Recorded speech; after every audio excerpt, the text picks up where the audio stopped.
Welcome to the UpNext AI podcast. It's Monday, July 13th, 2026, and here's what matters in AI today. We start with consumer hardware, where Nubia says it will launch what it calls the world's first AI agent phone. According to Tempo, the device is scheduled to be unveiled at the World Artificial Intelligence Conference in Shanghai, which runs from July 17th through the 20th. Nubia confirmed that launch timing through its corporate Weibo account. The company says the phone will integrate the Dubao AI system, and the pitch here is bigger than adding another assistant or a handful of generative features. The idea is that AI becomes the core interface for day-to-day interaction on the phone.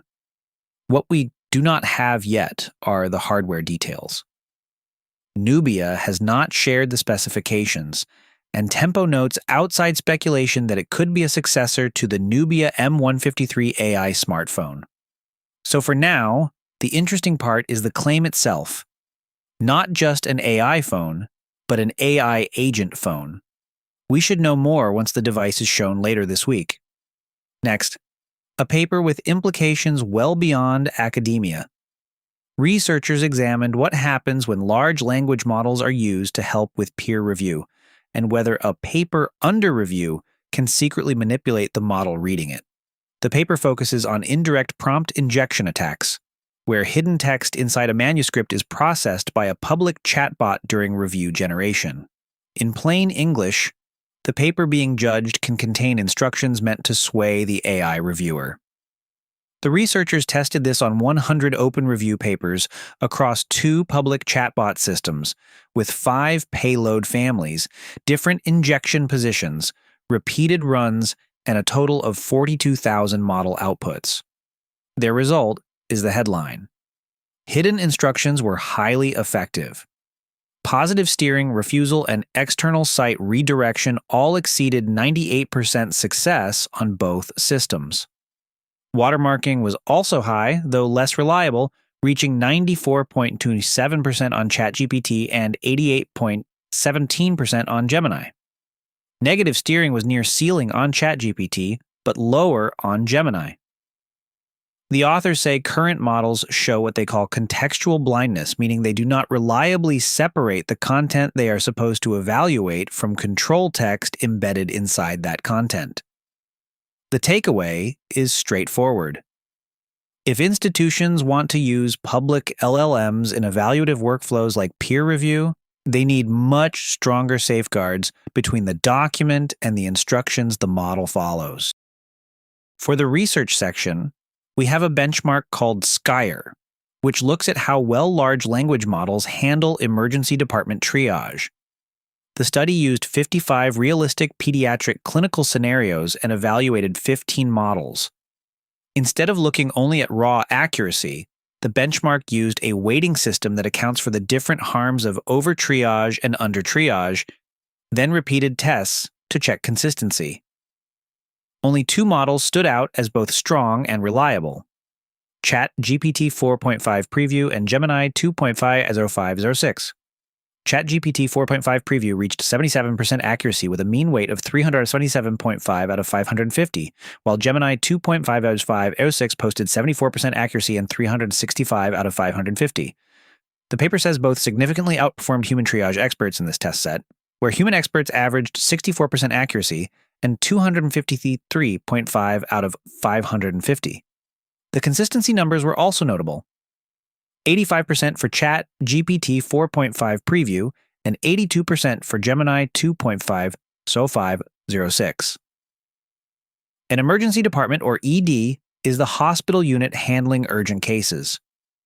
The authors are clear that these models should not replace human experts, but they argue the best systems could still help staff in overcrowded settings. Bottom line, on this benchmark, a couple of frontier models looked genuinely useful as triage assistants, but not as stand-ins for clinical judgment. Are you building apps with voice? Elevate your app's voice capabilities with 11 Labs. Their API is a game changer for embedding dynamic, responsive voice interactions in your applications, providing unprecedented realism, flexibility, and latency. In fact, you're listening to one of their voices right now. If you are a developer looking to elevate user experience with natural voice interfaces, this is your solution. Visit upnext.fm/11 to check out their latest offerings.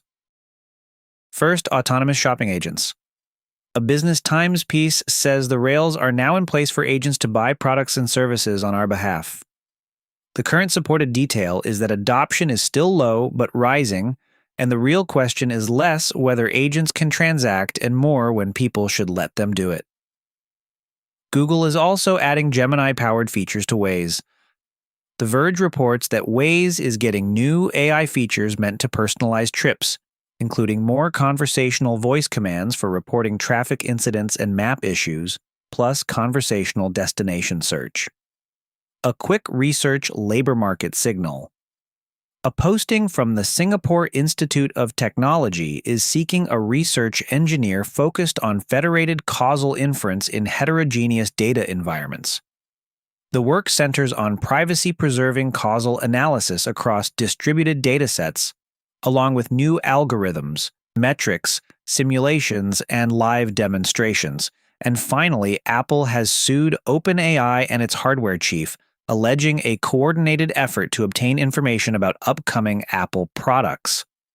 According to the cited report, the suit was filed in the Northern District of California, and OpenAI said it has no interest in other companies' trade secrets and remains focused on building technology. Before we wrap up, a quick note. This podcast is generated with the assistance of AI and is intended for informational purposes only. All referenced articles, research, and commentary remain the property of their original authors and publishers. If you enjoyed this episode, don't forget to subscribe, rate, and leave us a review. And that's your briefing for today. Full source links are in the episode notes, and we'll be back tomorrow with What's Up Next.